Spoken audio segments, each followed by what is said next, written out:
Worldwide. Hey, come on and join me for just a few minutes. We gonna laugh and we gonna love. What you saying, Diva Dee? Yeah, this is what we saying. Praise the Lord, praise the Lord. Make a joyful noise unto the Lord. All ye lands, serve the Lord with gladness. Come before his presence with singing. Know ye that the Lord is God. It is he that has made us. There it is right there. That's the key right there. It is he that made us. Don't think you making yourself. This is God's world, and we just here passing through. So just for a few little minutes, I want you to stay in and stay tuned to the Diva Dee Worldwide. Diva Dee out. Oh, no, I'm not. Come on back, y'all.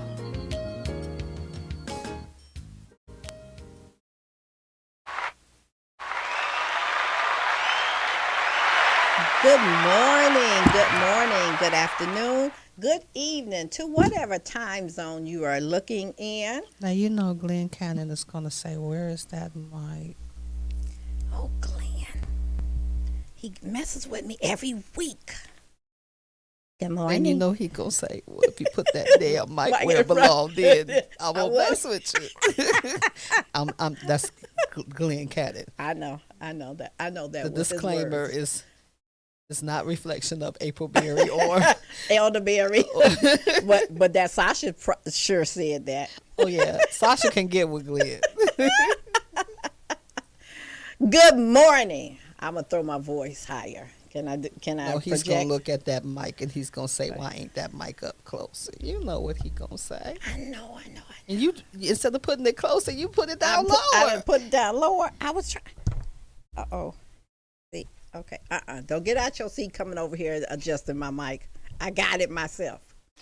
I got it. I can do it myself. I can do it myself. I'm okay. A big girl. Okay. Good morning, TV land and radio land. It's the Diva Dee Worldwide show, and my co-host is this Mike.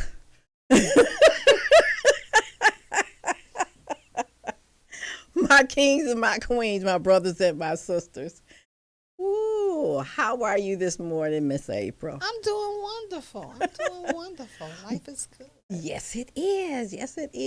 I have two wonderful ladies with me. Do. Yes. Now I have my my book partner in crime, Miss Josephine Roach. Good morning, honey. You look beautiful in your pink. Oh, well, thank you very much. So do you. All right, thank you. And on the little television, I have Jaye. How are you this morning, Jane? Scuillo.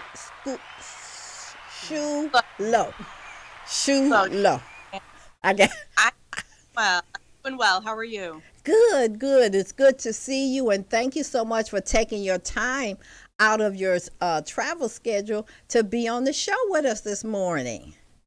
It is my pleasure. Thank you for having me. Good. So I have a few little housekeeping things that I want to do before we get started, and then there's some Diva Dee shenanigans that goes on.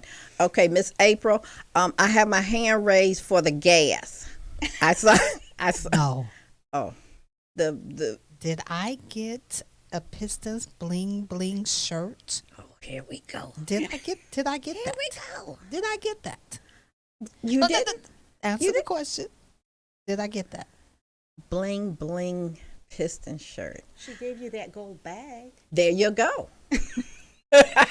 Help me and that's probably compliments of Dr. Mary C. No, it's not. No, it's not. That came out of Diva Dee's budget.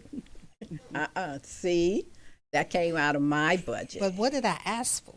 Well, cut it up and put some piston things on there. Did I get a Tigers shirt when you was giving out the Tiger shirt? It's Tiger season now. You didn't want an old shirt. Did I get a Red Wing shirt when you was giving out Red Wing shirt? I just want some gas, lady. Yeah, Diva Dee Right. just for, yeah, no, I don't think you're getting any free The gas. only thing I got, I'm not getting no gas. only thing I got was some Ken's nuts. And you enjoyed those canned I nuts. thoroughly enjoyed those Ken's nuts. Right, Those right. was some tasty, Buttery, crispy. fresh. Yes, Ken's nuts down in your mouth. Yes. And I know Josephine is looking like, well, What? I didn't know this show was going to be like that. Yes, she did. I had a little inkling. Yeah, a little bit. Yes, she did. Yes, she did. Okay. Now, tell them what Ken's nuts is so they don't think that, Okay. that that- we're talking about, No. Nuts? humans, body parts. And whatever. Yeah. Well, I have a very, very good friend that's I met in the TikTok world. And he's my pianist. And then he has a side hustle. And he sent jars of candy-coated pecans. Ooh. And they were so good. And I had a guest, and we all shared on this. And it just, when everybody gave their description on how good those nuts were in their mouth.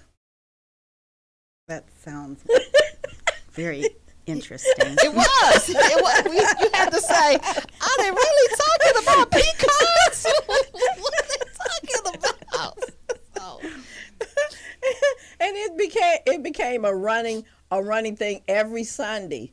Did you finish your nuts? I gotcha. Ken's nuts. Ken's Let's be nuts. specific. Right, not just nuts. Ken's nuts. Yeah. So, and he has a whole family with a son in high school and a son in Morehouse. Yes. Yes, Morehouse.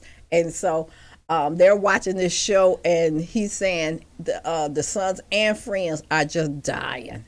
I mean, I'm sure. Yeah, because we're talking about Ken's nuts. so And talking about his nuts, they are buttery, yes, very crispy, fresh. melts in your mouth. Oh, well, do you have any? Josephine want to try Ken's nuts. I'll get another order. Okay, thank you.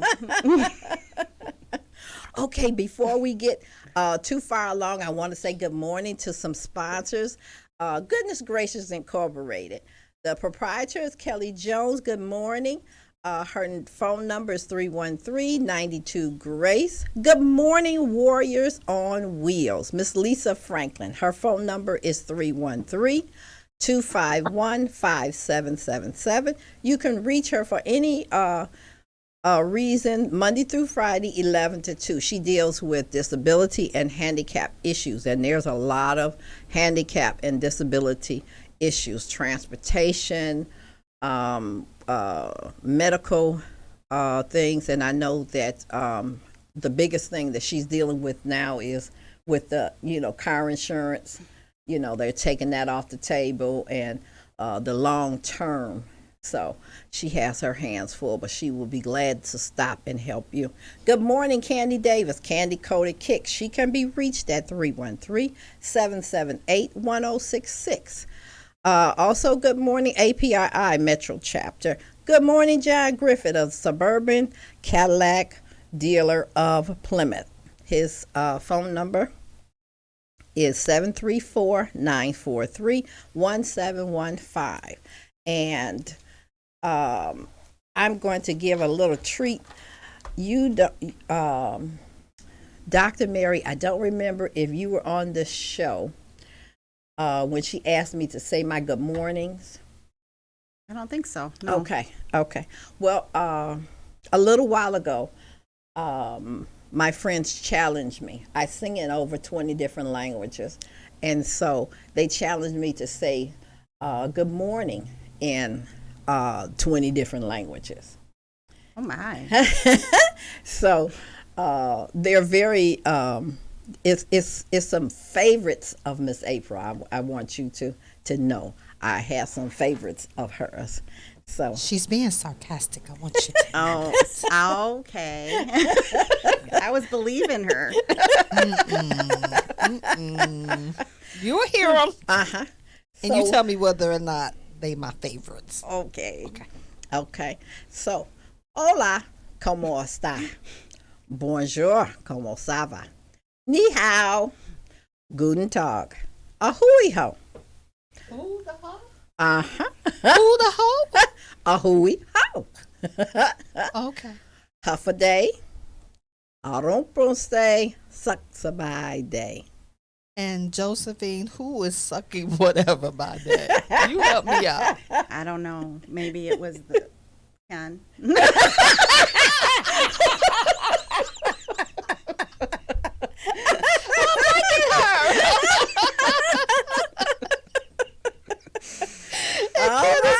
Like, no. Oh, they done took me down again.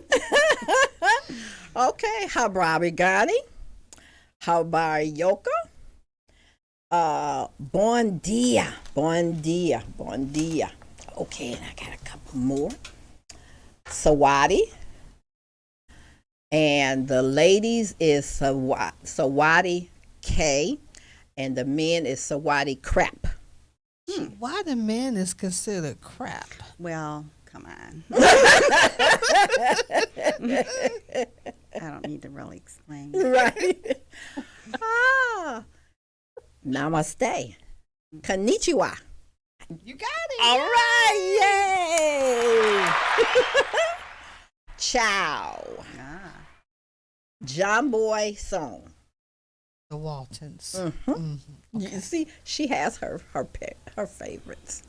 Privyet. Privyet. Buenos dias. Buenos tardes. Buenos nachos. I'm hungry now. I'm ready to eat. Okay.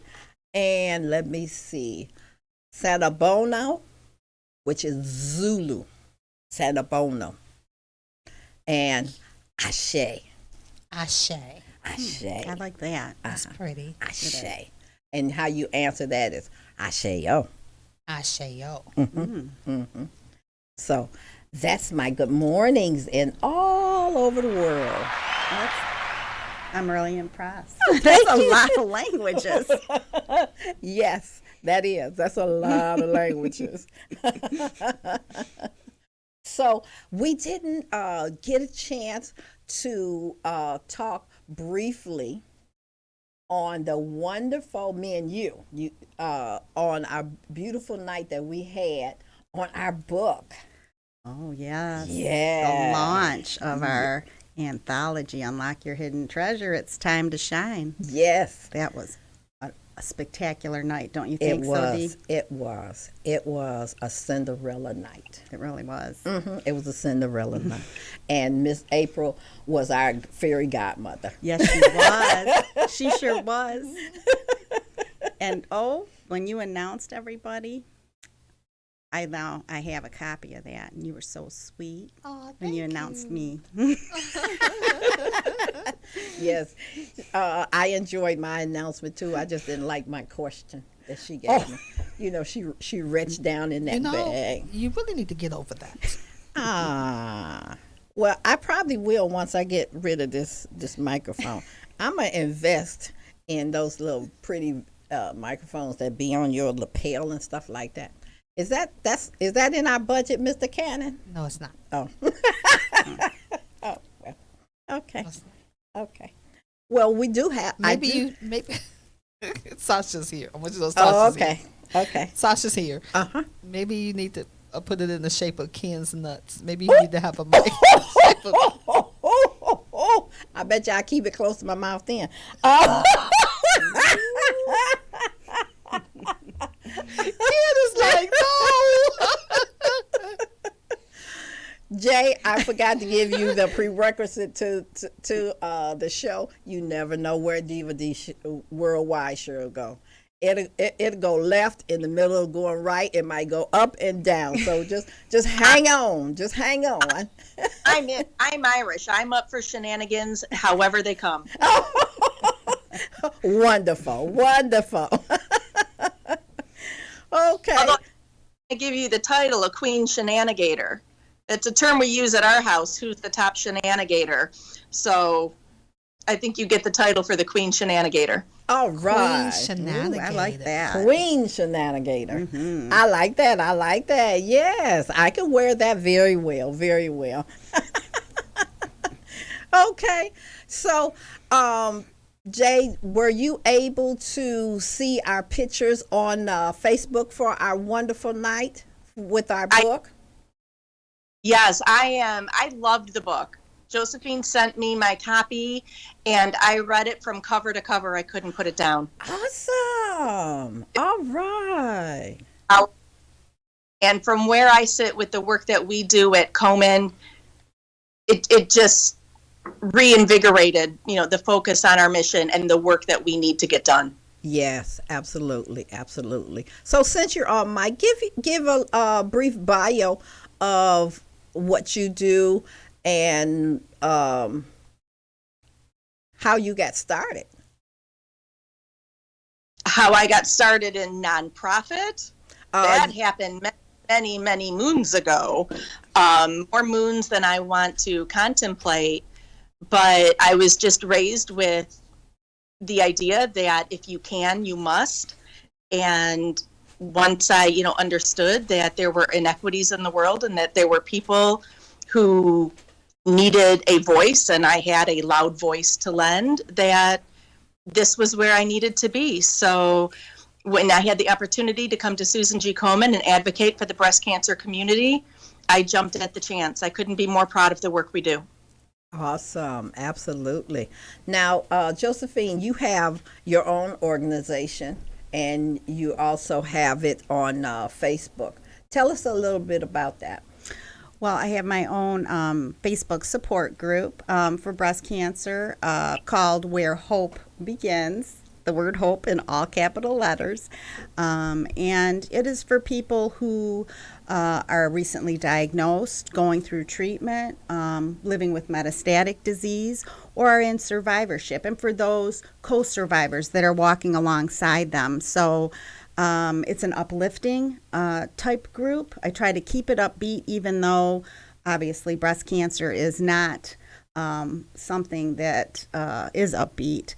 But try to maintain positivity and give some good breast awareness tips and, avenues that other people who are maybe seeking help can, they can ask questions. And we're about, I think 270 members right now. Okay. So yeah, we have a large, it's getting up there, but I think we're making a difference. Okay. And the name of your title in your book is Where Hope Begins. Well, wow. And the hope is capitalized, HOPE. So you put emphasis. And I love when we were going back with titles and everything. You had your title already picked out, but you wanted to make sure that hope was in capital letters because that was your focus. And what is the focus of the hope? Well, hope was woven through my whole breast cancer journey. I'm a 4-year breast cancer survivor. And, you turn to hope on days and when there's nothing else to turn to. And so, and then I also hoped for all sorts of things. I hoped for brighter days, going through treatment. I hope I'd get through the day, get through my chemo, go through my radiation. And, I had hope for the future. I hoped for all those who came before me, who came after me, that, they were able to conquer this. I know there's metastatic disease out there, and I know they're living with it. So I, want to give, a light to that as well. And I do truly, truly hope that someday there is a cure. Yes. Awesome. Awesome. Now, Miss Jaye, how long have you been working with the Komen Center? 3 years now. I met Josephine when I first started working with Komen, and I think we had almost an instant affinity. Her message of hope resonated with where I wanted to see Komen and our Komen presence in Detroit go. Komen was built based on a promise between two sisters. And Susan G. Komen was a real person. She passed away from metastatic breast cancer, and her sister Nancy promised her it wouldn't be in vain. And so out of that little seed of hope that was planted there, that we could someday envision a world without breast cancer, resonates with me. I think it resonates with anyone who has a mom, an aunt, a sister, a grandmother who they would make that same promise to. So I think Josephine's message just resonated with me, and it definitely resonates with the community we serve. Yes, it does. She is a light among us. Yes. Now you and her mentioned a difference in the Metastatic. metastatic. Okay. What is the difference in that? Is that just tell me. Sure. Instead of me trying to. Sure. So metastatic breast cancer that means that you're stage 4 and that the cancer has now spread to to other organs. So now you're not you live with breast cancer now for the rest of your life. You don't go into remission. That is something that you have to live with. And there's powerful drugs out there, constant research being done with new drugs, and you can stay ahead of it. And in fact, I know somebody who just celebrated 10 years of survivor, in metastatic disease. So there is hope. Sometimes when you hear that stage 4, people are thinking, "Oh boy, that's a death sentence." But it doesn't have to be. Okay, yeah, and that's a lot of times when you do hear the just the word cancer itself, right? Okay, that's a death sentence, but it doesn't have to be. It doesn't, but it's usually the first thing that pops into your mind when somebody tells you that. I'm sure, and you get a lot of support through your family and through the organization? Oh, absolutely. A little background just on how I came to Komen. I wanted to do some volunteer work. At that time, I was not diagnosed with breast cancer. I was a physician assistant, and I was looking for some volunteer work. And a good friend of mine told me about Komen, and I started to volunteer.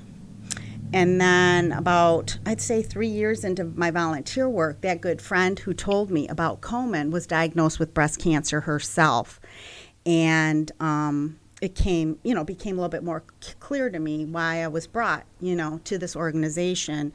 And then in 2017, I was diagnosed with breast cancer, and being involved in this organization, they rallied around me. I knew so many people who had survived. I had attended the race with all the survivors in the pink shirts, and they were walking, and I knew I'd be okay because I was surrounded by these survivors and these wonderful organization.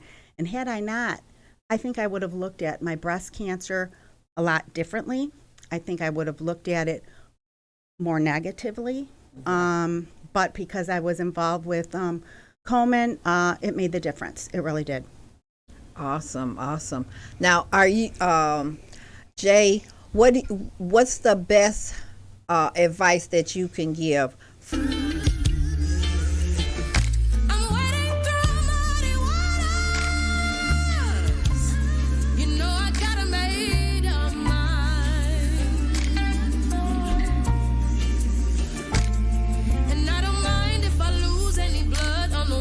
Salvation, and I fight with the strength that I got until I die. So I'm gonna stand up, take my people with me. Together we are going to a brand new home, far across the river. Can you hear freedom calling, calling me to answer? Gonna keep on keeping on.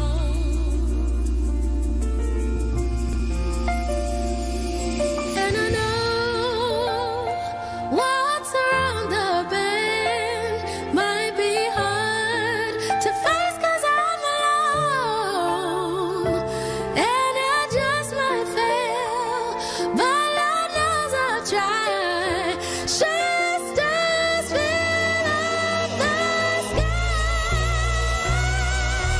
Stand up, take my people with me. Together we are going to a brand new home, far across the river. Can you hear freedom calling,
Good morning and welcome back to the Diva Dee Show, Diva Dee Worldwide Show.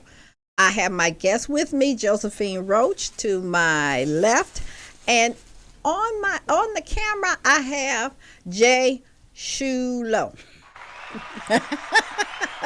And I am the queen of shenanigators. Oh, okay.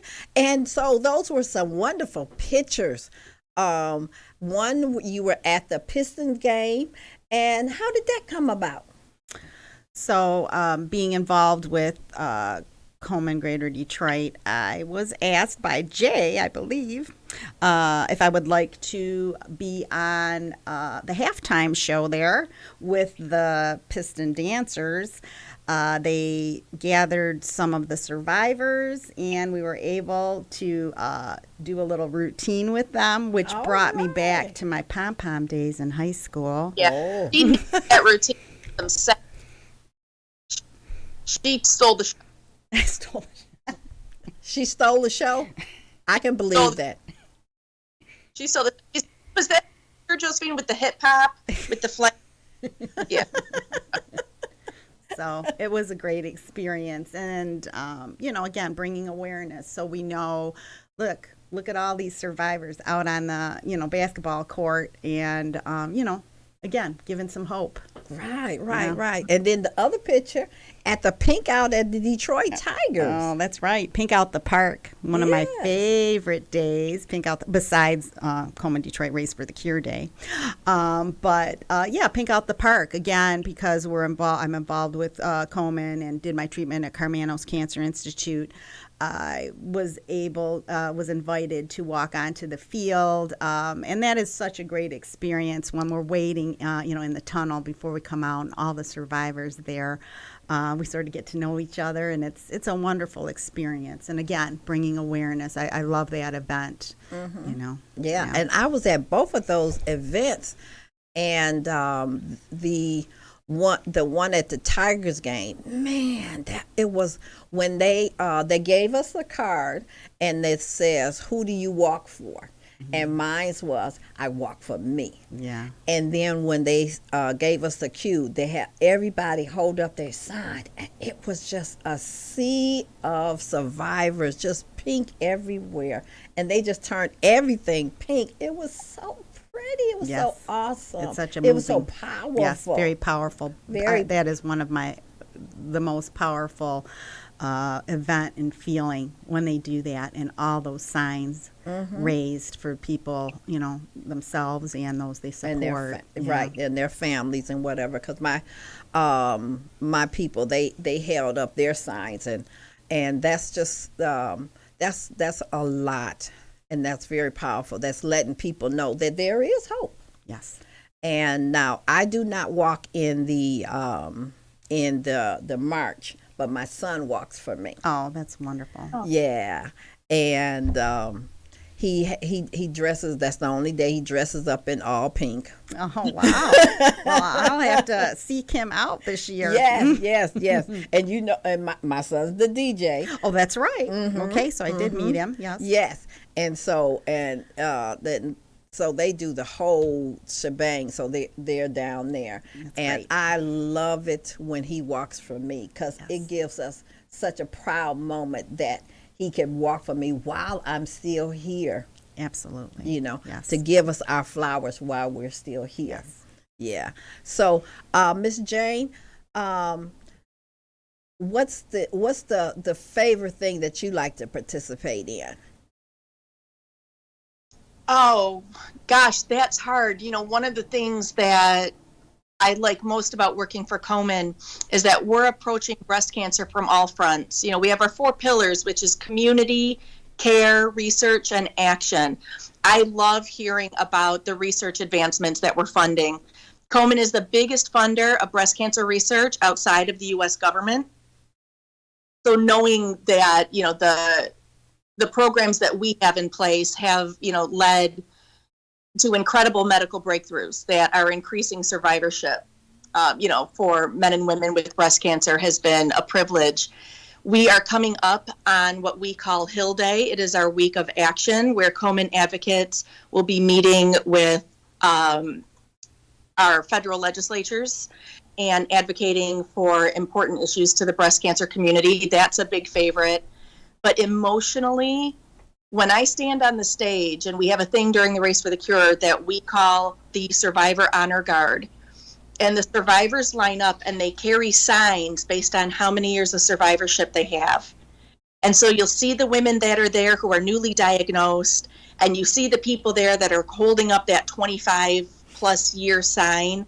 It's difficult to describe the impact and the hope that it brings when you can bring that 25-year survivor and have them talking to and hugging that newly diagnosed person.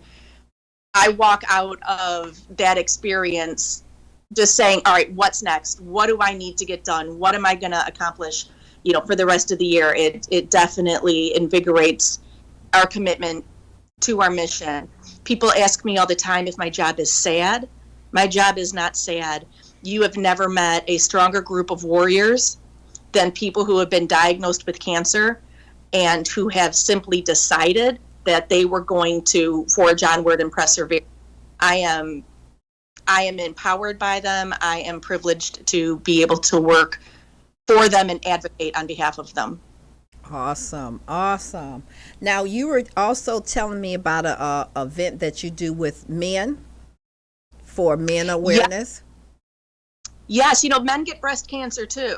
And there are so many misconceptions out there about what that looks like, for men. People will say to me, oh, well, that's fat men. They say, oh, it's guys with quote unquote man boobs. Men have breasts.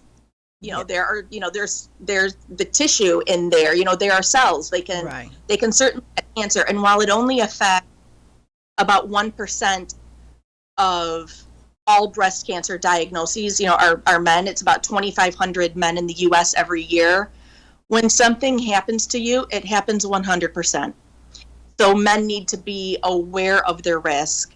And just like we say to women, know your bodies, we need to say the same thing to men, know your bodies.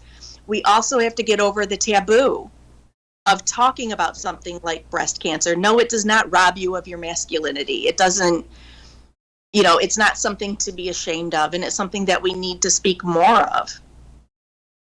Right, exactly. And that was, I wanted to resonate that all week, that can men get breast cancer too? Yes.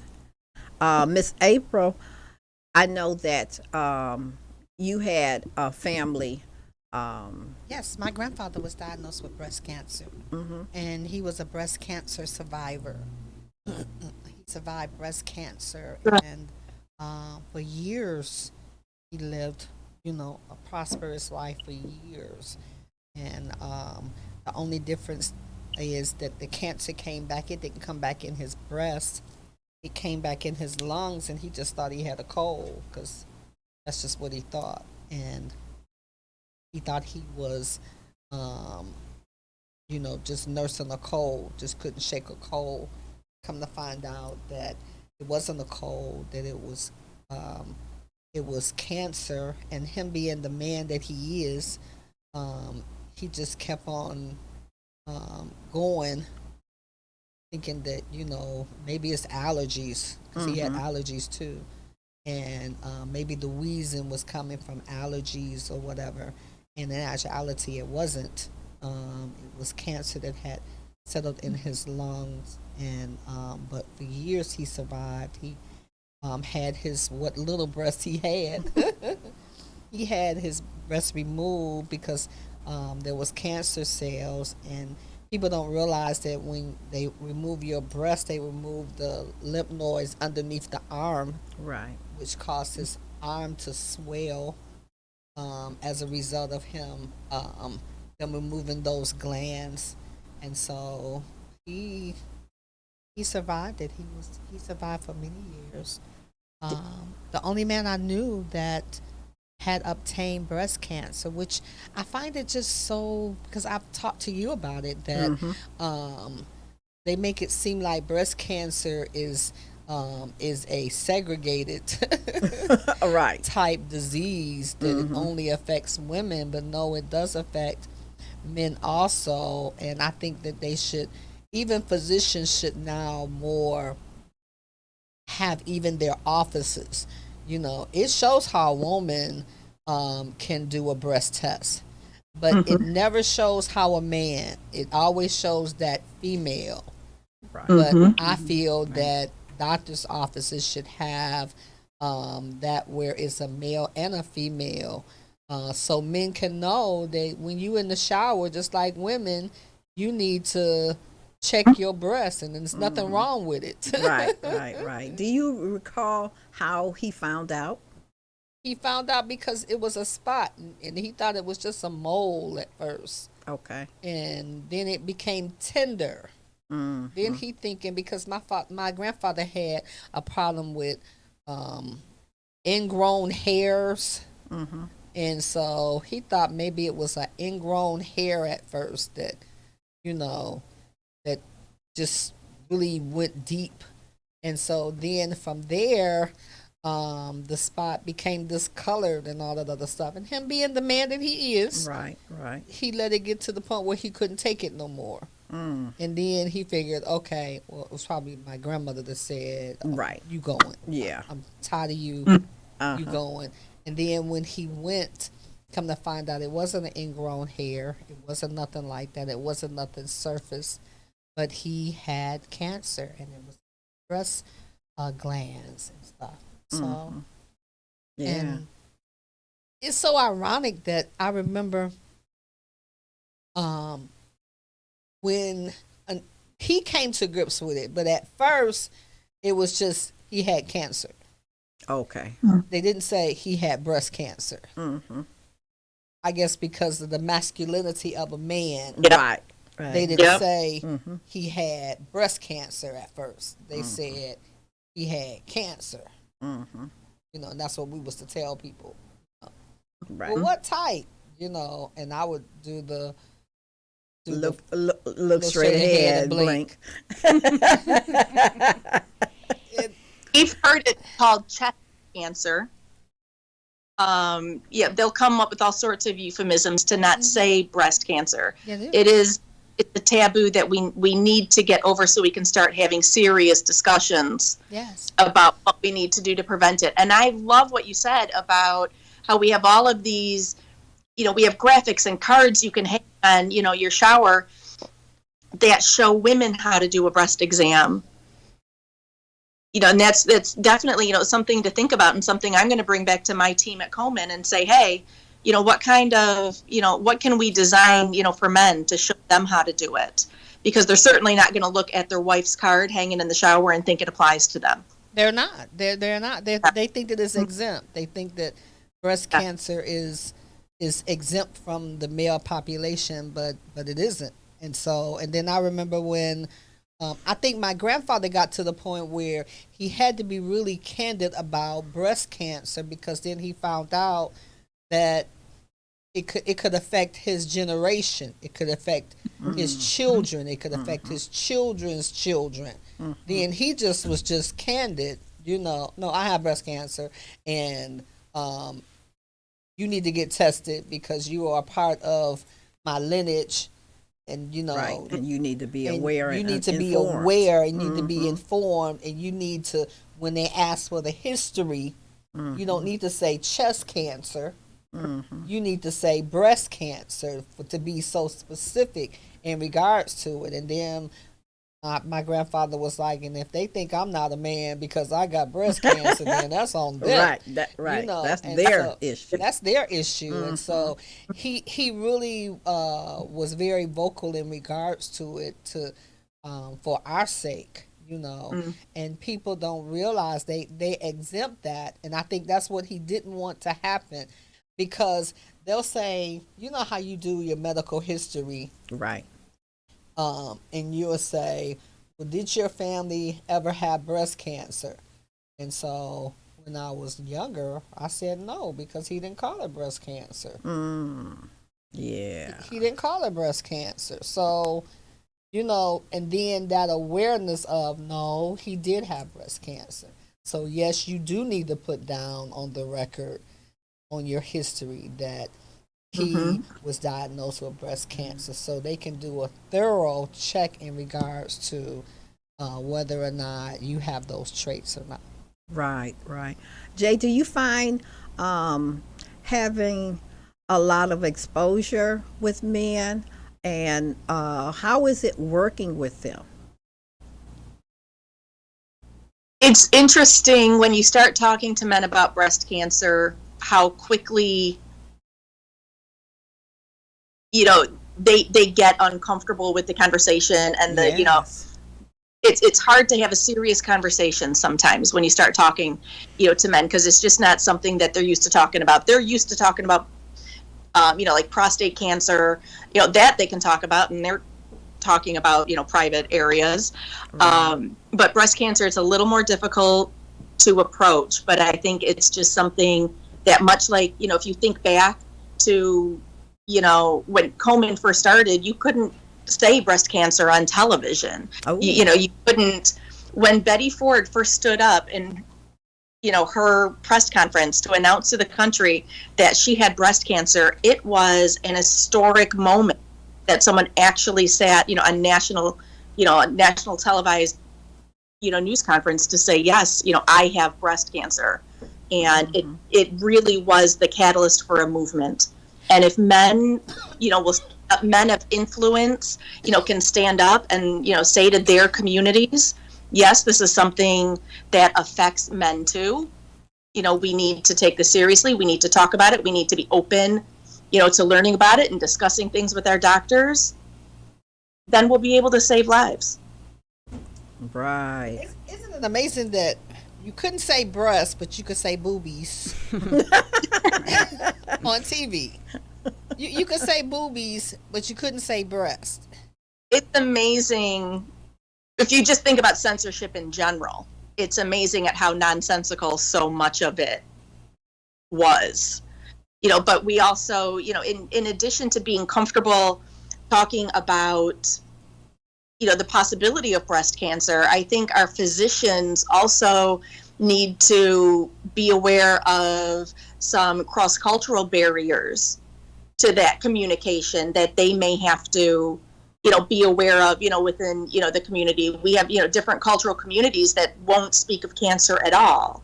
Right. You know, just general, a lot of these conversations are still so taboo that they're not being had. And if you can't have a conversation with your closest family, then, you know, perhaps, you know, our doctors, our nurses, you know, nurse practitioners, et cetera, you know, physician's assistants, if they can be more culturally competent in understanding what those communication barriers may be, and then maybe they can draw some of that out. I think that's going to be an important step to start talking about what some of those, you know, whether it's by, you know, gender, you know, the LGBTQ community, you know, different, you know, ethnic groups, et cetera, what those barriers are to just getting the information out there so people can advocate for themselves. Right. And when you go back, mentioning with your crew the advertisement, maybe there should also be a man on the commercials to also add to, you know, yes, men can get it too.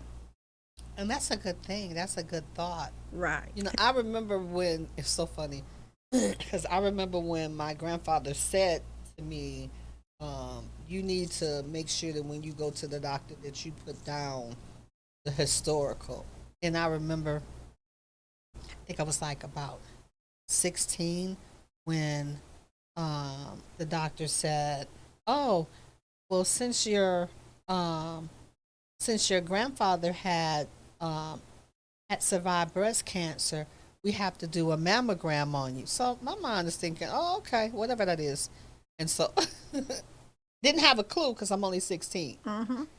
And then when they smashed my boobs, I was like, "Hold up, yeah, grandfather got breast cancer. I don't have it. So why are you smashing my boobs because of something that my grandfather had?" And in my mind, at first, it was like, okay, I'm suffering because I said, oh no, this needs to go deeper. But then when I started understanding the reason why the smashing of the boob and the reason why, and then it opened up an avenue where I have what they call fatty tissue. So they have to do the ultrasound and they have to do the biopsies and all of that stuff. Right. And at first it felt like uncomfortable, but then I understood that the early detection is the best thing. That's right. That the earlier that they can identify and detect where there's fluid where it shouldn't be fluid, or whether there's fatty matter where it shouldn't be fatty matter, that was wonderful to me, because then I understood the logic behind why at 16 now, when none of my other friends is getting no mammogram and stuff, why am I, the one that's getting a mammogram? And so it made sense to me, and I do remember my grandfather making a joke, because, I was very close to my grandfather, and I said to him, I said, because of you, I said that, I had to get my boobs smashed because of you. And he said, well, at least you had enough fatty for it not to smash your chest. Right, because that could be a big issue with people With that men. don't men and women that don't have a lot to put in that machine. Right. He said, at least you could put it on the shelf. He said, I had nothing to put on no shelf. Wow. And so, he made light of it, that it was necessary, and at least I had something to put on the shelf where he could lift up his breast and put it on the thing. Right. So glad that your doctor read your history the way that they did, and that you were able to get that initial baseline, when you did, and that way you would better understand moving forward through your adulthood the steps that you had to take. That's something that's very difficult today. We have young women who don't know, for example, that they have dense breast tissue, and then we know that dense breast tissue is, and it's a risk factor, right, for breast cancer. But the only way to know you have dense breasts is to have the ultrasound, or have the mammogram. But they don't want to do that till you're 40. So it's the circular argument. We are also fortunate that now, with Obamacare, that we are guaranteed an annual mammogram. Once you reach a certain age, or if your doctor recommends it. But here's what happens after you get that first screening mammogram. If there's a problem, or if they say you have dense breasts, now you have to go for what they call a diagnostic mammogram. This is not covered for you. So depending on your insurance, maybe you have a deductible, maybe you have co-insurance, whatever it is.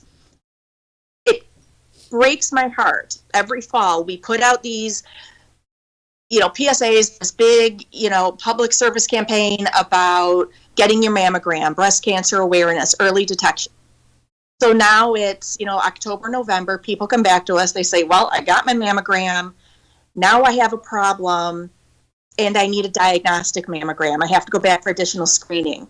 But if I pay my deductible now, and there's a problem and I need treatment, come January, I'm going to have to turn around and I'm going to have to pay everything again. So what's the worst case scenario for me if I just wait till January? Now, I can't answer that, but what I can say is if these are questions that people are battling with and they're afraid of the insurance costs, or they just can't afford, to pay for that test, to meet that deductible, Komen does offer financial assistance so people don't have to make that decision. Awesome. And to obtain that financial assistance, the number is 877-GO-KOMEN. We will, for people who, I believe it's up to 350% of the federal poverty guideline. There's tables if you go to, komen.org and look up treatment assistance. But whether you need it to help pay for, a diagnostic test, whether you need it to pay for an Uber to get you to the test, whatever it is you need to use it for, you will be able to talk to a culturally competent, bilingual breast health advocate who will help you get from A to B, so we can start talking about what you're going to do the rest of your life and not have to worry about this diagnostic test. Awesome, awesome. And you have a couple of comments. Susan Anderson says, "Good Palm Sunday morning, ladies. Excellent topic today." She stated 10-year survivor of breast cancer.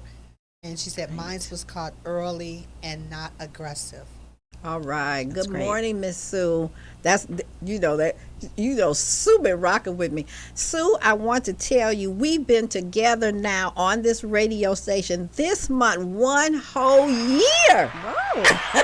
Congratulations. And she came on, and she is a faithful listener. Oh, that's And awesome. she always weighs in. I love her. I met her many years ago when I had a date with Mickey Mouse. Ooh. And so she's been You had a celebrating. date with Mickey Mouse? I had a date with Mickey Mouse. Did he kiss you like Danny Glover kissed you? No, oh my God.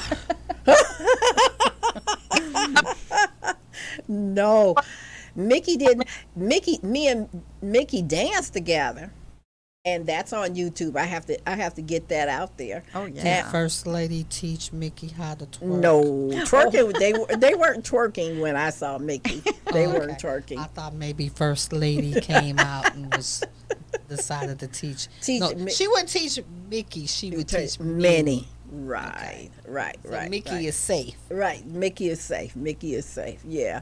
So she's been rocking with me a full year this month. A full year. That's great support. Yeah. Yes. Okay. Now, tell us a little bit about your journey when you once you found out that you had breast cancer. Were you weren't scared, but because you already had a built up support system? I was scared, even Were though I you? had the support system. When I was diagnosed, it was on my yearly mammogram. So the year prior in 2016, there was no sign of disease. And in a year's time, I don't know when in that year's time, something had grown. And it was an aggressive type of breast cancer called triple positive, meaning positive for estrogen, progesterone, and HER2. Even though it was stage 1, being aggressive, I needed to have chemotherapy 3 months, going once a week for 12 weeks. And then after that, or during that, I also received antibody treatment for the HER2 and then radiation. And now I'm currently on tamoxifen, which is a blocker to the estrogen. Okay. Now, a lot of women are very, very afraid of losing their hair. Yes. And I would have to say, and I'd like to mention that I am writing a book about my whole journey that'll be coming out later this year. And I have a whole chapter dedicated to hair loss. Out of all the things and all the different side effects of chemo, that was the most devastating for me. And I believe, as women, we look at it. I was talking to somebody who said it, very eloquently. It's like our crown. It's our Yes, crown. absolutely. And when it started, my oncologist was amazing. And when he told me, he said 17 days into treatment, you will start losing your hair. And he was right on. And, it just started coming out, and it wasn't big. It wasn't a lot, but then it started progressing to more clumps. And it was, you're seeing it going down the drain. You're seeing it in the drain. You're drying your hair. It's clinging to the walls. So it was very emotional for me. Mm-hmm. And at one point, I even remember just being so mad. I was mad about it and actually pulling out my hair and showing my husband and just being angry and saying, look at this, and throwing the hair on the ground. And so then I decided, I know some women, right before even starting chemo, they'll shave their head, and but I waited because I just thought, well, maybe it won't be so bad, maybe Right. it'll stay, I don't know. But then I did ultimately, shave it, which was wonderful. I went to a place where I did purchase my wig, and the woman had said, when you're ready, Josephine, because I had picked the wig prior to me losing my hair. My sister went with me to that appointment, and she said, when you're ready, you know, I have a private room, you know, I will shave your head. And you know what, once that happened, it was empowering. I felt, well, number one, this weight that was sort of lifted, because it's like, okay, now I don't have to witness this falling out. Right, that's so traumatic. And, you know, I didn't look so bad. So I was happy about that. And my husband went with me, and he was in the room when they, you know, shaved my head. And, you know, the woman said, "You look really good." She, you know, showed me how to put that wig back on, which, by the way, no one knew was a wig, because she had done such a wonderful job that it matched my hairdo. And she said, "You guys need to go out to dinner." Oh. And I thought, I think I look pretty good now. And we did. We went out to dinner, and it was like a little celebration. So again, turning something that is really horrific, in all honesty, and trying to make it as positive as you possibly could. And, you know, but yes, it was I would have to say, the most traumatic side effect for me. Right, because we do, no matter what women feel, that is us. Yeah, that identifies us. Yes, that makes us who we are. When we walk in the room, you know, before we even say anything, we, you know, do the turn and the stroll. That's and true. The flick in the back. That's and true. So, and the iron, well, I don't know if that's the right word, but the irony of it all is, you didn't know me prior to me having breast cancer. And, you know, I had longer hair. I dyed it. It was dark. I don't look the same. It grew back like this. And I've never had so many compliments on my hair. It's just gorgeous. Since it's happened. And so I call it one of the silver linings to my journey. You know, it doesn't have to be the end. It doesn't have to be the end. Right. Miss April, tell my guests what Empower Sunday. This is Empower Sunday. This is what we call our family on Sundays, and it's so woven into all of the things that we do. But Empower Sunday is a conduit that promotes people to be empowered, enlightened, and to inspire. Isn't that just a little showcase of what we need to do, especially in the breast cancer? We need to enlighten, and empower, and make people not fear talking about it. And, you know, getting out there. I'll share a little story. Last year, I was at the, it's called Packet Pickup, where the race participants pick up their T-shirts. I met a woman out in the parking lot, and she said to me, she said, "I didn't want to come today. I've always come to support breast cancer, but I was diagnosed, it was in May or April, I believe. Actually, April. No, March. Anyhow, she said, I didn't want to come. I was crying because I would have to come today to pick up a pink T-shirt." And she says, and I didn't tell too many people. Not too many people know about this. And she was holding it in. And I'm sure Jaye remembers this woman. And we rallied around her. You know, we talked to her. I told her about my support group, which she joined that day. Jaye spoke with her, another breast cancer survivor spoke with her. So by the end, she was happy, you know, she left totally different. And she just told me recently that, Josephine, that day was a turning point for me. I knew, you know, it was going to be okay, and then I need to share my story. Yeah. Wow. The day brings tears. Yeah, because I feel myself. Yeah. Because so often we have people, we have friends and family who we kind of pick and choose who to turn to. You're mad at your husband, you know which friends to go to. If you're mad at, something happens at work, you know who to go to. But when it comes to something like this, it's really difficult to know who in your group to go to. And so in a lot of cases, we turn away from the sisterhood because we don't know how we fit in there anymore, and we don't want to be so needy. And on the other side, you have your friends, you have, your group, and they're struggling because they're waiting for cues from you of how they can support you. So it can be extremely isolating when you're newly diagnosed. And I get asked that question a lot, where people will say, well, what should I say? I want to be helpful, but what can I be? And sometimes if you know someone has cancer and they haven't given you that clue yet as to what they need from you, maybe sometimes you can commit to being that person that guarantees that whatever interactions you have, it won't be about cancer. Mm-hmm.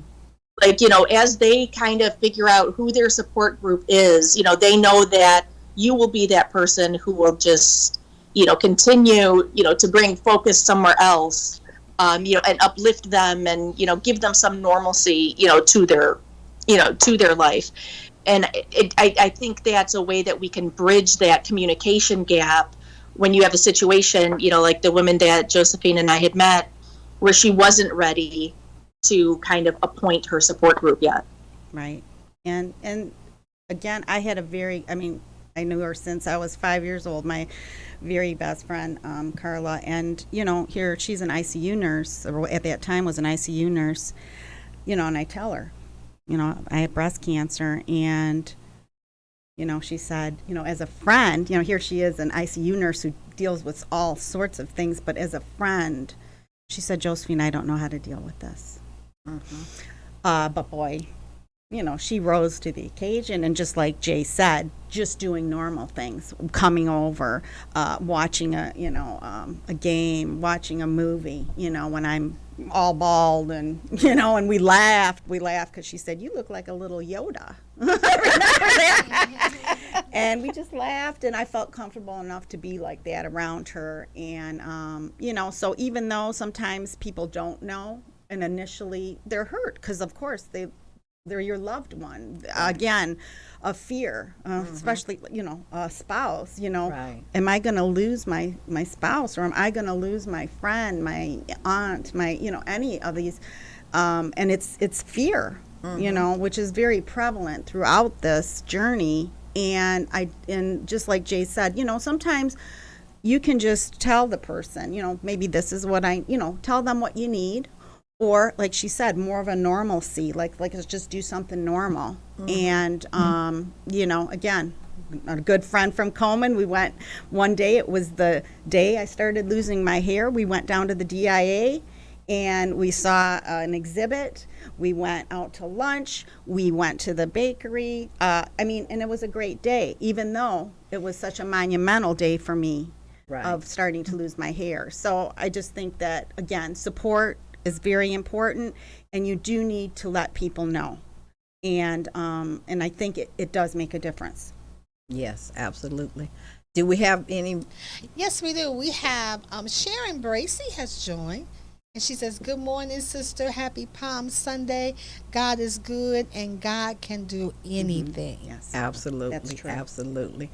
Now I have a friend, Carol Young, and I was hoping that that might have been her calling.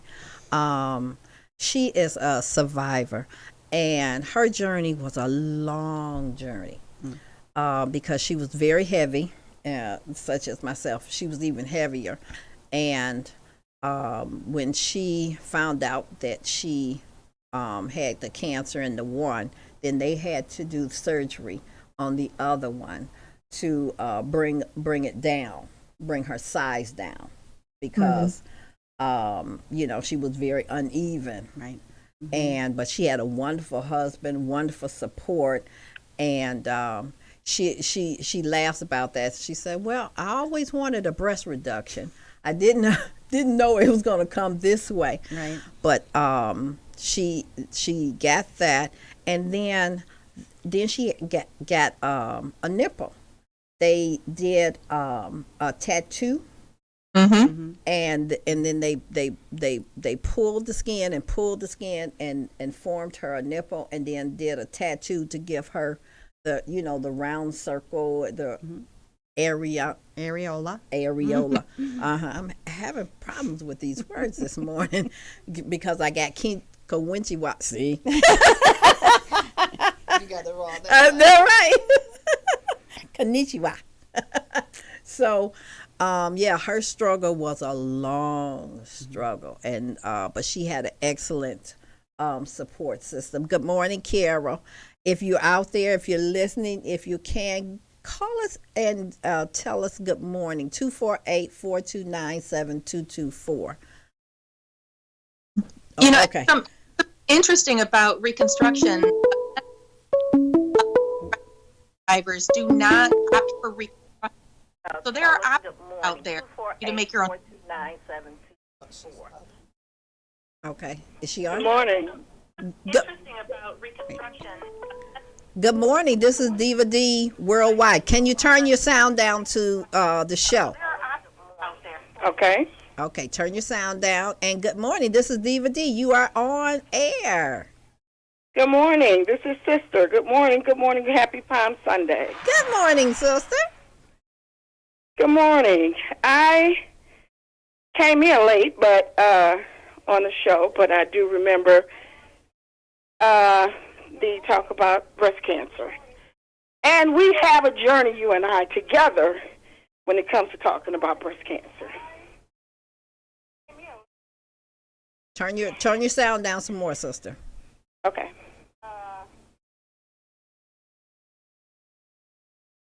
Okay, go ahead, sister, and try not to Okay, make me so- cry, because I feel In it. 1992, okay, hold on. My mother died from breast cancer. Her 3 sisters, 2 aunts, and I have 1 aunt that has no breast that's 78 years old now. And it is a journey. And it stems from my grandfather.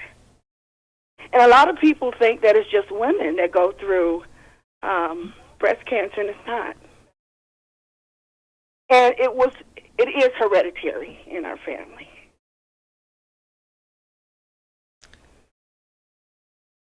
Go ahead, sister. So, you know, we have to support one another when it comes to that, as your guest said. And the support means more than anything in the world. Mm-hmm. And if you don't have that support, then sometimes you feel like you can't make it. But that's not true. Mm-hmm.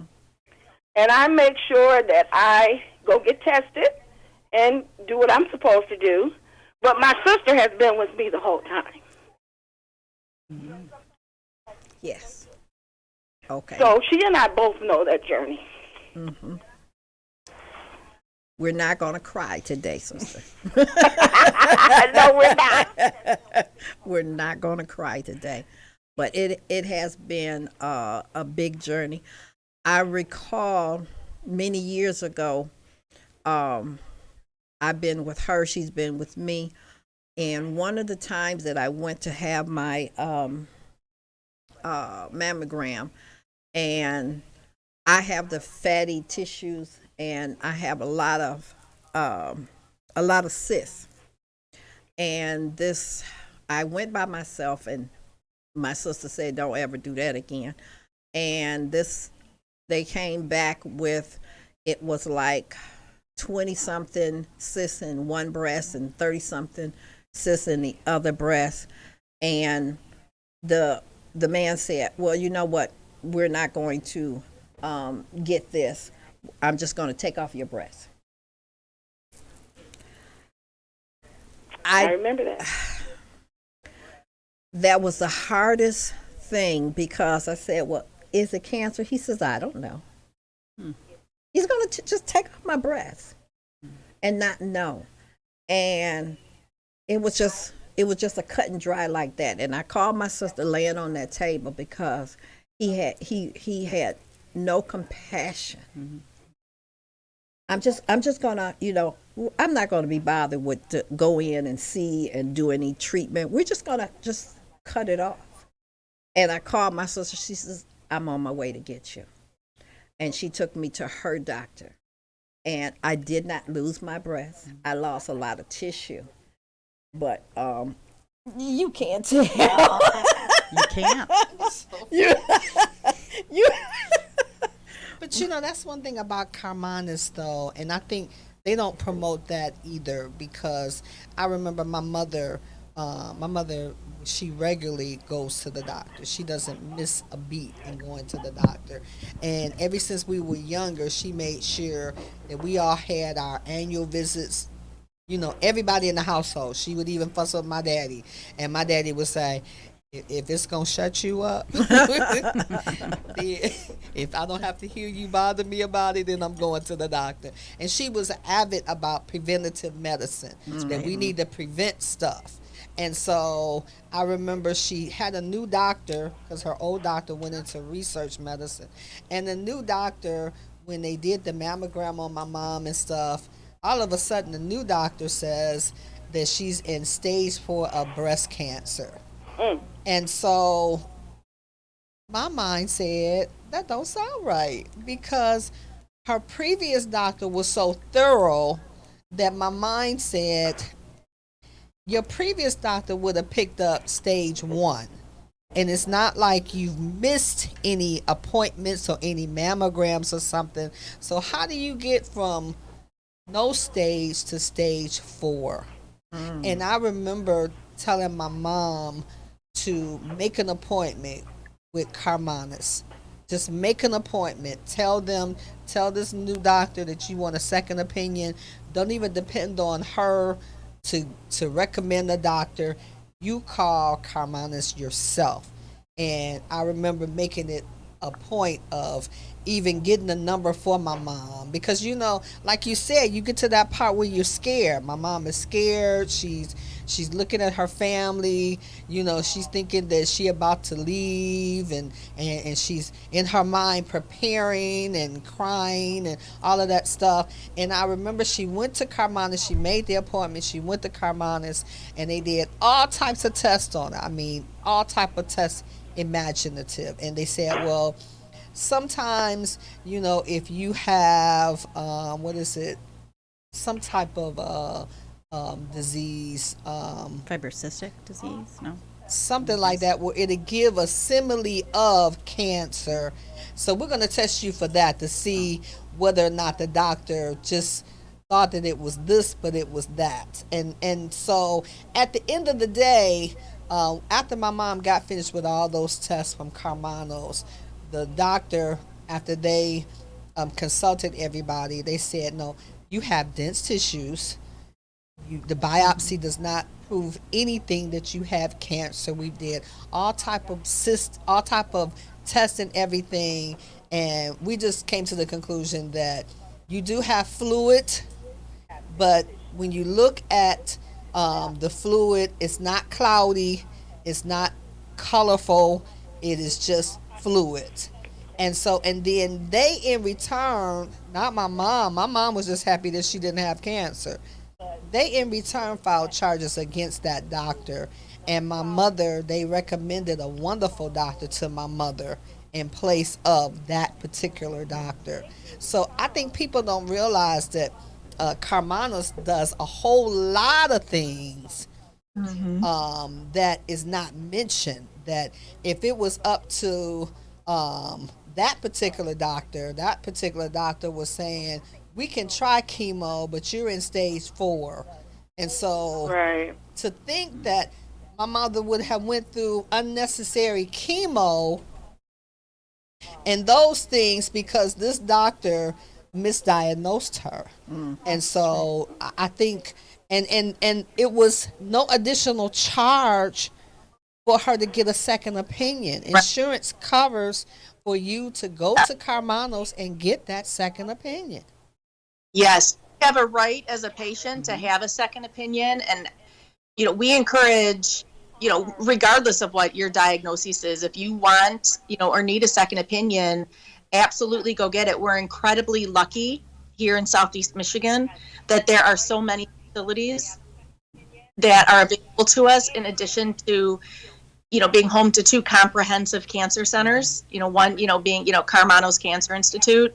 So the options are out there for all patients, but it is possible rather, to have a normal mammogram. You know, we do deal with people, you know, with patients who call us where their mammogram was perfectly normal, and then 6, 9, 12 months later, they find out that they have late stage cancer because either their cancer just wasn't picked up by normal imaging, or they have an aggressive form of cancer. So that is possible. So I want to make sure that people understand that you can have a normal mammogram and then be diagnosed kind of out the gate, if you will, with stage 4.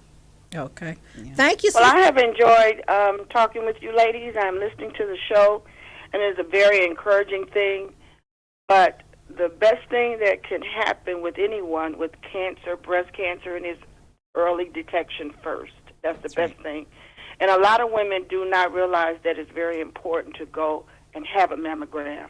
They're telling you at a certain age, but I think you should start at a young age to be diagnosed, to have a mammogram, because I have a cousin. She was 21 when she was when they found out she had breast cancer, and they didn't think that she was old enough, and she didn't know that the family had breast cancer like that, and she died at the age of 34. So it is important that we go to be checked. Right. And this full circle back to that conversation where you have to talk to your family, and if your family isn't the type that talks about these things, you're just going to have to be that person in the family that figures out a way to start the conversation. Right. Maybe next week, maybe Easter Sunday isn't the right way to do it, but find that one person in the family who you can talk about it. And then now you both talk to 2 more, and then everyone talks to 2 more, and pretty soon you've got a whole family conversation going. Yeah, I think that's really All right, good. I'm going to say goodbye. I love you. Happy Palm Sunday, and you guys enjoy the rest of your day. Oh, Thank you, sister. I appreciate it. Okay, bye-bye. Oh, just what I was saying again, with the mammogram, early detection, get your yearly mammogram, could save your life. It saved mine, and that's, and I do spread that word quite a bit, and and because of the advocacy work that I do, I have people coming to me all the time, or telling me, hey, I just got my breast cancer last week. They just feel the need to let me know, hey, I got my mammogram. And also the importance of second opinions. Like Jay said, it's covered. If it's covered, go and get that second opinion. It may mirror exactly what that first opinion, okay? And mine was very similar. It was very similar, but there were a couple things that were a little different. I had my second opinion at Carmanos, and because at that time Coleman was affiliated with Carmanos, so I knew a lot of the people. One of the members on the planning committee for the race said to me, because I said, what would you do if you were me? And she said, Josephine, we're lucky to have cancer institutes right here. Mm-hmm. Why would you go anywhere else? Well, I felt comfortable. Yeah. Did I have to drive 50 minutes for my treatments? Yes. Did I have, when I had radiation every day? Yes. But that's what made me comfortable. Would the treatment have been the same if I was out in the suburbs with the other doctor? Yes. The treatment plan was the same. Mm-hmm. However, I felt more comfortable walking into Carmanos, and I'm not saying this is be a safer Carmanos. I'm just saying do what's best for you, whatever you feel. I felt when I walked in there, I had friends there that worked there, and I just felt better.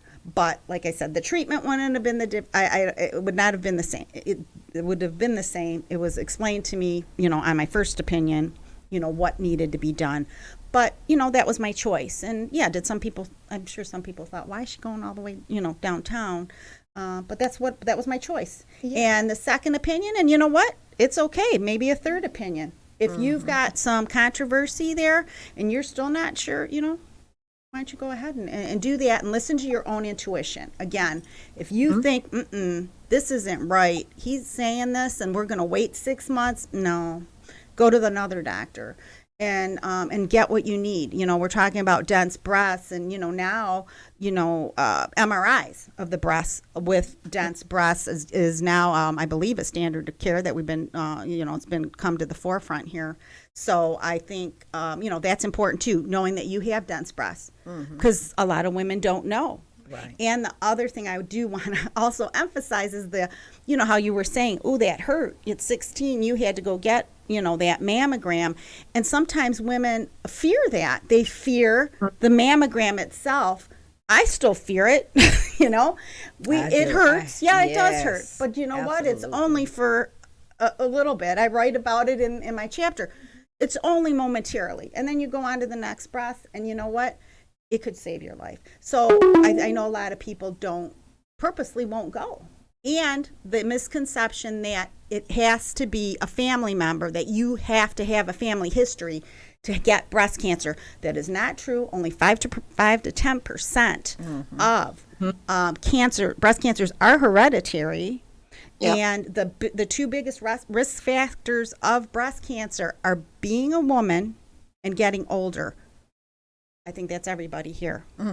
So we're all at risk, and that's, I think, what needs to be, because I think that is a misconception to some people, that I don't have family history. I don't need to, Right. I didn't have family history. my I'm sorry. grandfather I had a half aunt, my mother's half sister did have breast cancer. I'm sorry. Well, my But that was grandfather, it. there was no Right. history of cancer in his Right. family. There was no history of cancer in his family. And so you don't, it's not necessarily hereditary, because there was no known. And that's why he came out to say, wait a minute, I need to stop faking it and saying this is chest cancer, or this is just, I need to be specific for my family, because this was something new to us. This was something that we hadn't experienced. We hadn't even experienced anybody in our family with cancer, uncles and all that, until my grandfather obtained cancer. Well, that must have been, how long ago was that? That was probably a while ago. It was. Yeah. And so was. back then you was, again, something that probably, like you said, was not talked about. It wasn't. And so I just think, just bringing more awareness to the forefront about it, I think is really important. Right. Jaye, do you have any activities or anything that's coming up soon that you want to share? Yes, the Detroit Race for the Cure, our 31st annual Detroit Race for the Cure, going to be on Sunday, October 2nd, down at Milliken State Park on the very beautiful and famous Detroit riverfront. Milliken State Park is adjacent to Cullen Mall, where the merry-go-round, if that gives people kind of a, an idea. Yes. Where the location is. Our registration site will go live by the end of the month, and we have a goal to raise $500,000 this year with the Detroit Race. That's on par with what we've raised in the past. In 30 years, the Detroit Race for the Cure has raised $30 million for the fight. All right. Awesome. So, Detroiters every year, we show up, we gather together. It's an emotional morning, a lot of impact. If you're a runner, you can come run the 5K. You can walk it. We have a wonderful, we call it the Survivor Trolley. It's a wonderful kind of old-fashioned looking trolley. If you have breast cancer, and you're just unable to actually do the entire 5K, you can do part of it, jump on the trolley, ride for the rest of the way, kind of, sit on the trolley, have a good time with your fellow survivors. But we'll have information there, community resources. The community just really rallies, around this. We're the largest breast cancer event in the state, and it's a great day. So that's Sunday, October 2nd. And we are always looking for volunteers. We are looking for people to help plan the event. We're looking for people to help set up on Saturday, October 1st. We're looking for people to volunteer, day of. So there's something for everybody there. National Honor Society students, you need some community service hours. We have some jobs, that you can do. So everybody is welcome. Okay, great. Now, how can anyone reach you for future support and any information? How can we reach you? If you go to our website, you'll see my contact information. Very simple. It's komen.org/Detroit. All right. And you'll see my email there. You'll be able to connect directly to me. So KOMEN.org/Detroit. All right. Thank you so much just for being my guest today. I am so happy that you got a chance to answer that question. Can men get breast cancer? Yes. Yes. Miss Josephine, please tell us how we can reach you. You can reach me at my email at josephineroach@comcast.net. You can also, again, reach me through Facebook, Josephine Fidei, Fidei Roach. And you can put in, when you're looking for support groups, where HOPE, capital HOPE, begins.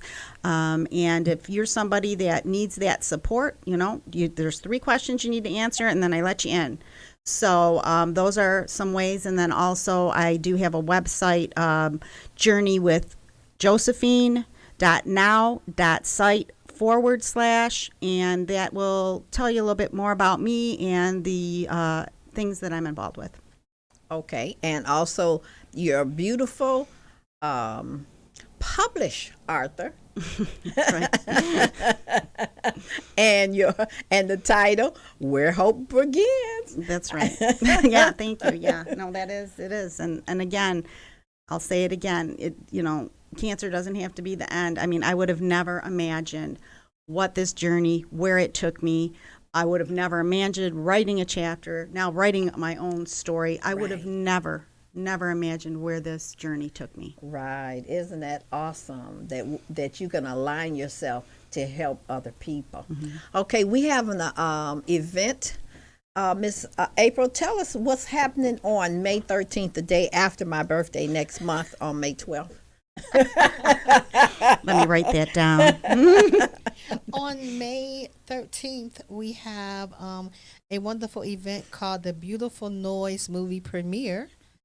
This is sponsored by Street Noise, Ride or Miss, IMG to Reality, presents a Beautiful Noise premiere at the Bel Air Luxury Cinema on Friday, May the 13th, 2022. The red carpet will begin at 7 p.m. The movie will begin at 8, and that address is 10100 East 8 Mile. Tickets are available. For tickets, you can contact us at 218-506-8368. You know what, Diva Dee? I was approached by the CEO of Event Radio, and the VIP tickets, everybody has literally bought out the VIP tickets that he's asking me, are you going to use your VIP tickets? Because people are in search of VIP tickets. And so... Oh, no, I'm sorry, sir. I will not sell my VIP ticket. No. But I do have something where on Power Sunday, we are giving away tickets, but you have to... listen be a guest throughout. All right. You have to listen throughout the show to see when you can win a VIP ticket to the premiere. And also, we're giving away a couple of general admission tickets. The VIP tickets, which is very scarce to none, those tickets are $80, but the general admission tickets are $35. So that's what we're at. Great. You already have a ticket. Oh, yeah. Okay. Yeah. Okay, well, then my hand was up for gas. Mr. Larry, he comes on Throwback with Larry Whitfield. No, see, the deal is, what's the this deal? is the wonderful thing about this particular giveaway. You have to, and it may happen to you too, we never know, because all during the month of April, we have it where I will say who needs to call in, and you have to reach out to Larry Whitfield to say, Larry, you need to call in so I can get the gas. And so Larry will call in and say, Diva Dee told me to call in. And I don't. Did you see that look she's giving? I don't know. And Diva Dee wins the gas money.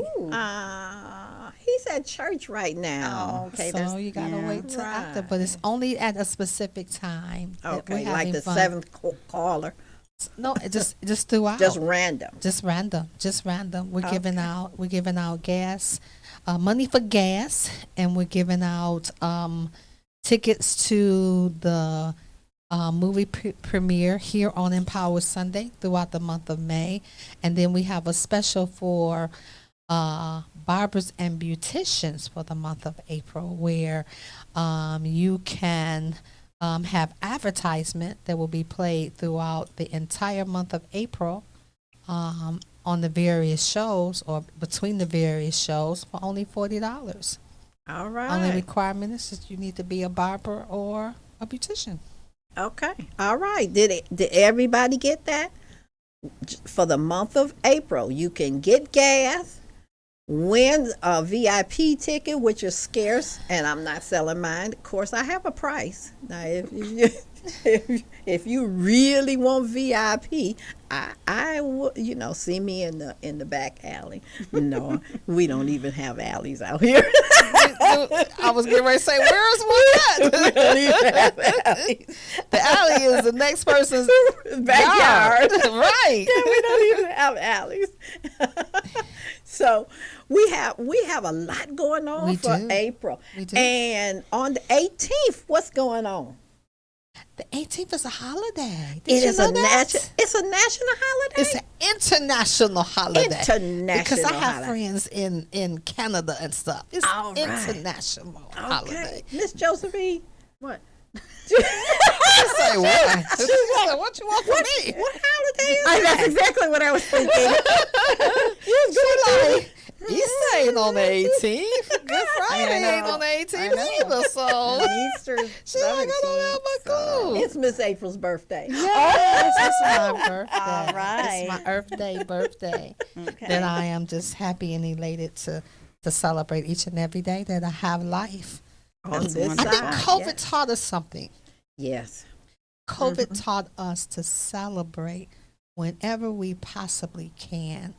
Because I don't know about anybody else, but I lost some great people in my life from COVID. Yes. And so it's taught me to celebrate life and to try to Absolutely. live my best life Yes. as long as I can. Yes. All right. Okay. Any Jane, do you have any? Oh, wait a minute. Oh. Okay. You going somewhere tonight? Where you going? Oh, I'm going to see Maxwell. And who else? Anthony Hamilton. And Joe. so who you taking with you? I'm sorry? Did I stutter? Josephine, did I stutter? I don't think so, but I don't know who you Who you taking. taking with you? Well, I know that's the end of my show. No, you actually got 3 minutes. No more nuggets. I in got this 3 stuff. minutes. You got 3 minutes. So, Wow. I got so, 3 so who you minutes. taking with you? It has been a really wonderful day. And I have Is he celebrated. tall, dark, and handsome, or? Anthony Hamilton. Did you say that No, you I did not say Anthony Hamilton. I Did you- said, did- who are you taking with you to see Anthony Hamilton? Did you say that I can get some backstage passes because I'm media? I'm not going. You waited till the last minute. Oh man. Oh, I didn't.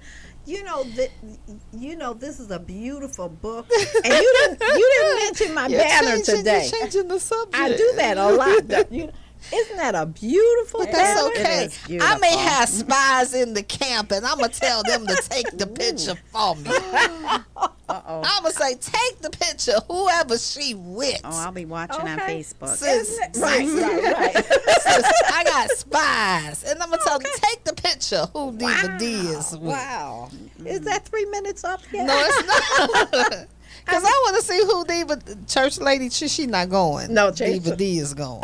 Diva Dee going. Sometimes Diva Dee can be just as, Okay. Okay. This is spicy. this is a beautiful banner. And you see how we highlight the book there and You down see, there. you ain't got no man on that picture, so we ain't know no this man on there. So we And want the to know vent who radio. Wait a minute, we got some people that can tell me your sister is on this call. So sister, call in Diva Dee is going to the concert with. We need to know. Curious Minds wants to know. And that's my show for. You still have 1 minute.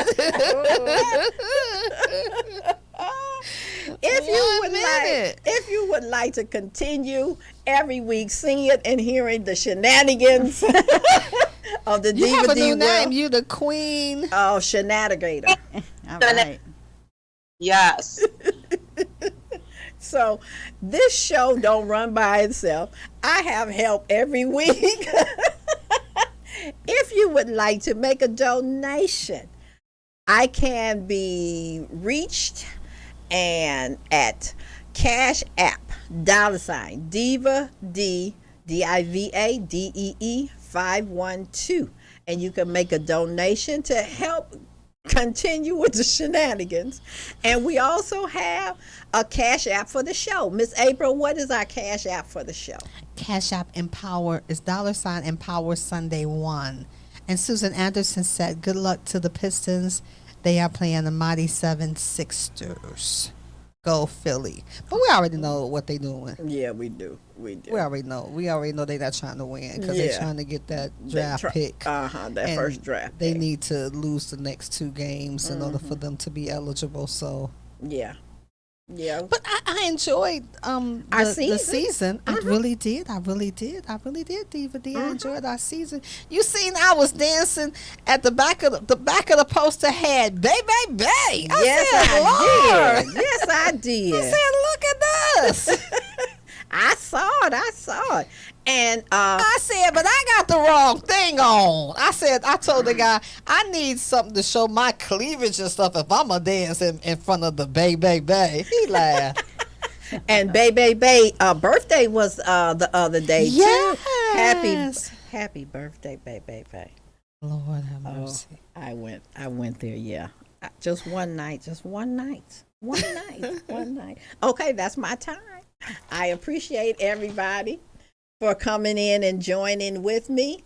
And I appreciate my guest, Miss Josephine Roach. I appreciate my guest that Skyped in this morning, Jaye Scuillo.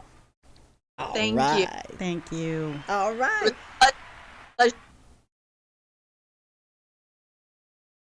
Okay, repeat yourself. I didn't hear you, babe. I just said it was a pleasure to be here. Thank you for having me. Oh, awesome. Come back anytime. And before we leave, you have a book. How much is the book? Oh, my book is $20. I don't know why I get that $19.99. My book is $20, and it has 10 authors, and you're looking at 2, and then I have a nice, beautiful bookmark, and if you want, I can get autographs, and we can get that book right out to you. So please order your books. Unlock your hidden treasure. It's time to shine. Good morning, Dr. Mary and my fellow co-authors. We're all published authors. I thank you so much, Miss April. I appreciate you. Yes, thank you. All right. So yes, you can take me out. All right. It's the end of my time. I got to go. I know I don't want to go. I know you don't want to go because we had a good time. Yes, we always have a good time. So my final thought is Ecclesiastes, the 3rd chapter. There is a time for everything. There is a time for everything. Everything under the sun. This is our season. This is my time right now. This is your time right now. So just be a blessing. Be a blessing to someone. Be a blessing to this radio station. Be a blessing. How can you be a blessing? Okay, this is what we got to do for some housekeeping. I don't want to say it, but it is. Cash App. Yep. Okay, Diva Dee Worldwide. Cash App. $ Diva Dee 512. All right, my kings and queens, if you want to just give a financial blessing, send $1, send $2, whatever it is that's on your heart. Cash App, $ Diva Dee 512. All right, until next time, Diva Dee out.